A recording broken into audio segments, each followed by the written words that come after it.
turn it this way, I guess, because I'm live and I'm not going to start over again. I'm only going to do this once.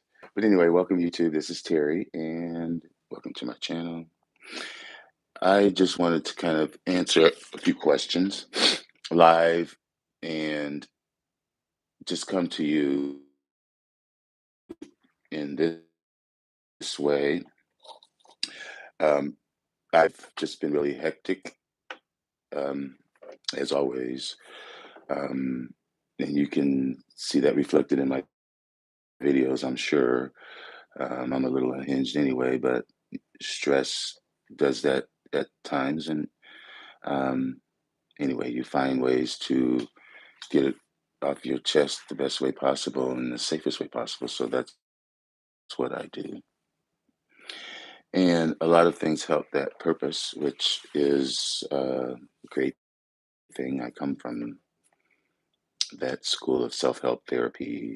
I was a counselor for a lot of years and I feel like I'm self-actualized. I grew up with a mom who analyzed me every day, um, and my stepfather, who's a preacher, Southern Baptist preacher. So you can understand being gay and all of that was a struggle and a little bit of self-loathing, a lot of that as well. So, but barring all of that, it is what it is, and it has molded and made me, and I have no regrets.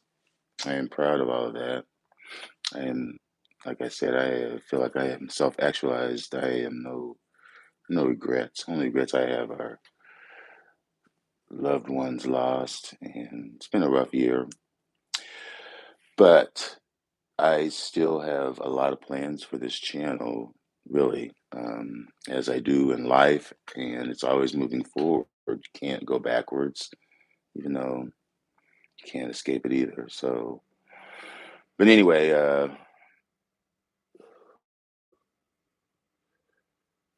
what am I trying to say here? Um, I have project plants still. You all have responded beautifully, and I am responding. This is for Michelle specifically, and Jess, if you're out there, I'm looking for you. Uh, I am gathering all those together, and we'll be putting out something hopefully shortly after the new year. It is taking a while because I do have a lot going on. My art has really picked up, but we're talking about videos. But I will be doing more stuff with my art as well. I was kind of showing this off to go on a tangent. Um, I know it looks a mumbled mess right now, but it will, it's getting there. But anyway, back to me. So I will get that the project plant video out there. I really am pleased, as I said to you all. I will continue on doing my conversations. I do have a few videos of those that are in progress. I have another one that's going to be coming sooner than later, from Wade's Orchids. Wade actually came and spoke to our local society here. I flew him out and he stayed for a couple of days, him and his wife. Lovely, great time. Um, didn't film anything. It was just more focused on conversation and all of that. But I am going to do a conversation with him similar to the one that I did with uh, 909 Pete, which I will be doing another one on him. Also, I'll be doing one with Steve Robinson, who also spoke at my society here in Champaign. And he is from Chicago, a great, great grower, new.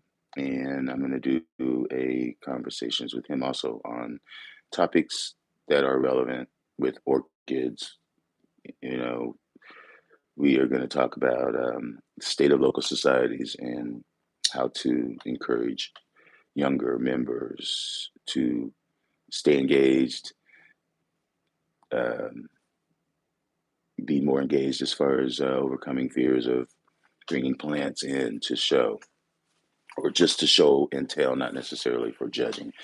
But those kind of topics that all of us are either thinking about, or we have been in groups where we have been, where these things have been discussed. So, and there are other things coming with the conversations as well that are in the works. As far as other things, I am seriously thinking about going to Tamiami this year. Just a uh, hit and run, like, or a run and gun, or whatever you want to call it. One night stand, just run in and out,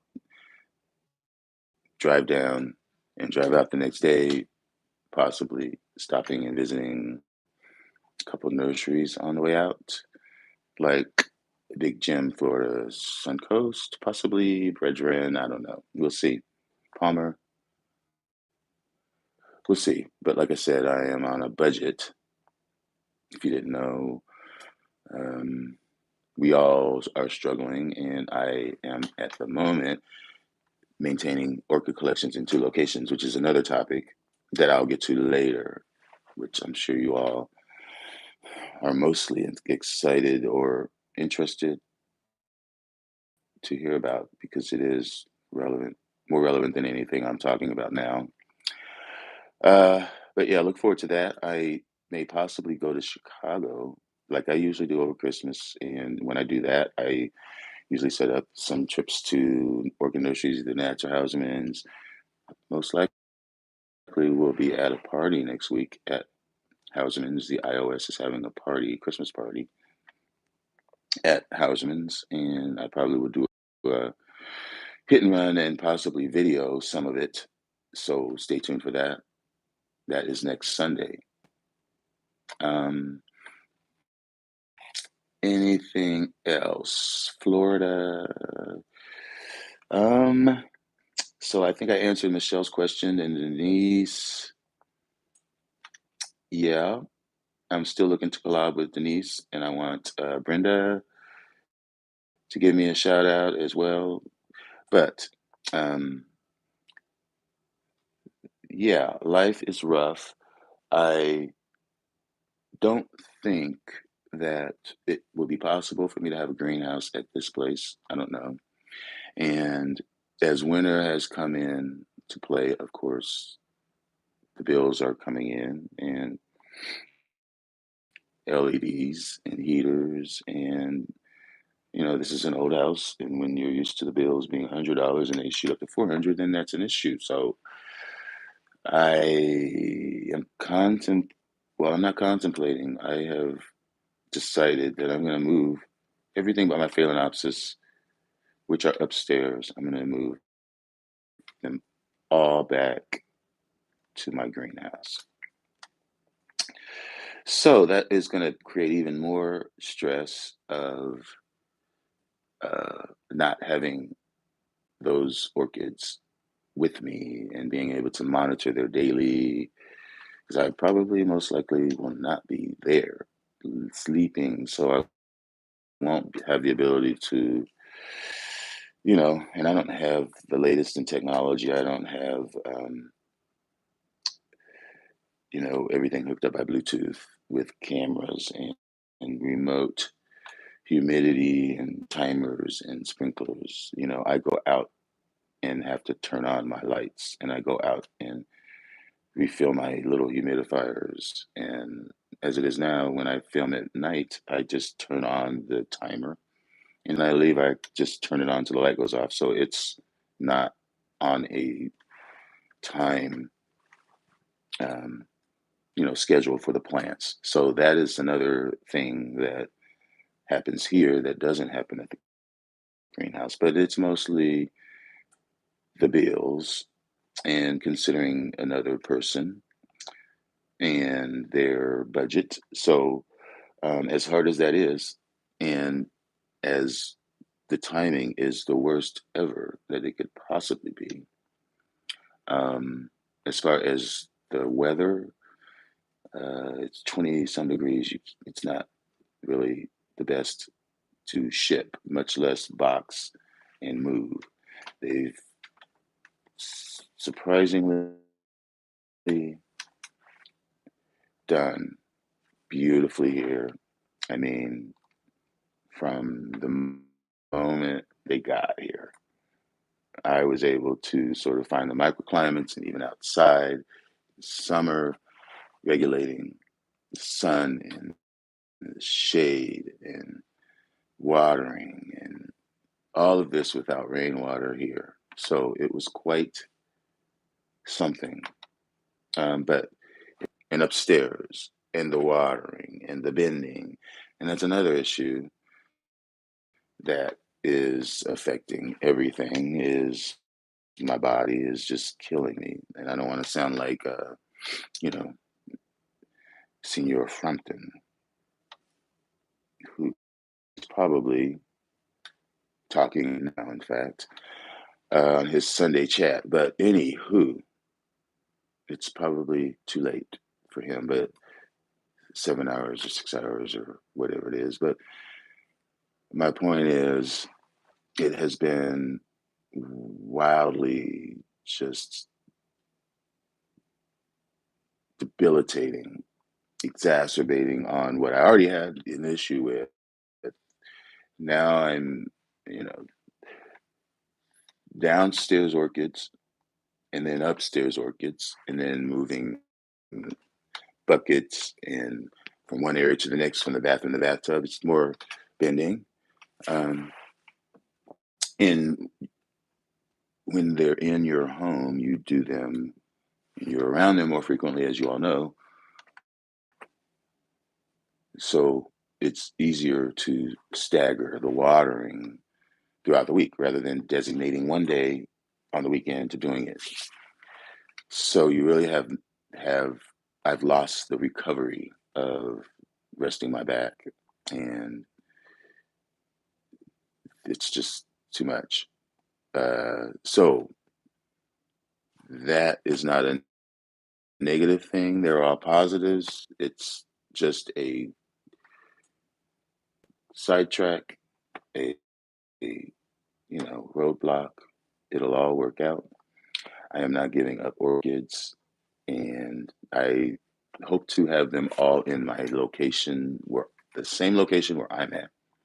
My Phalaenopsis will still stay in the room upstairs, just due to the fact that I cannot risk them being anywhere where it possibly will get colder than 60 degrees, which most likely will happen in the greenhouse because I won't be there. And I usually keep the heater on low, but temperature dips and rises, and you have to be there if they're not on some sort of a sensor, which, like I said, I'm granola, so I'm low maintenance. No drama, Obama. Anyway, so yeah, I'm trying to just give a little update and get you all up to speed on what's going on because I know I have a lot of grandiosity and, and plans that I have in my head, and I will get to them. Trust me, trust and believe. So I don't want to really be on here so long because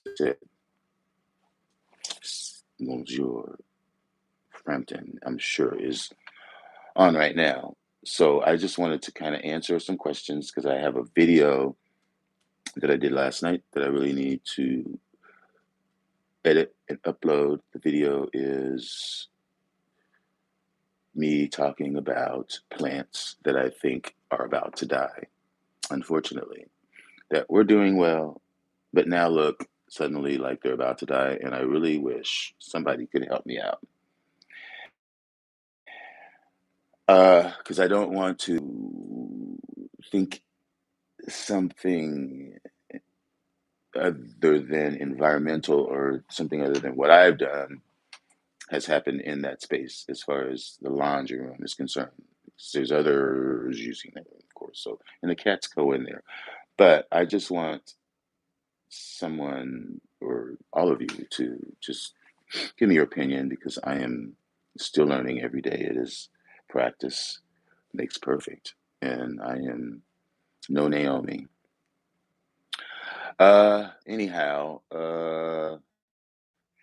yeah, that's about it. And I am just gonna get the ice pack out of the refrigerator and relax, and probably watering, and then editing, making another video. I have these two dendrobiums that are very close in just culture and family type. This is my mimians, which you can see it looks like it's just been chewed on by something. Those are not scale, but this is Dendrobium mimians, the species, and this is Den habiki, which is a hybrid of two species, primary species that are similar in culture and location with mimians. So I need to do a video on those so that I can figure out this mimians.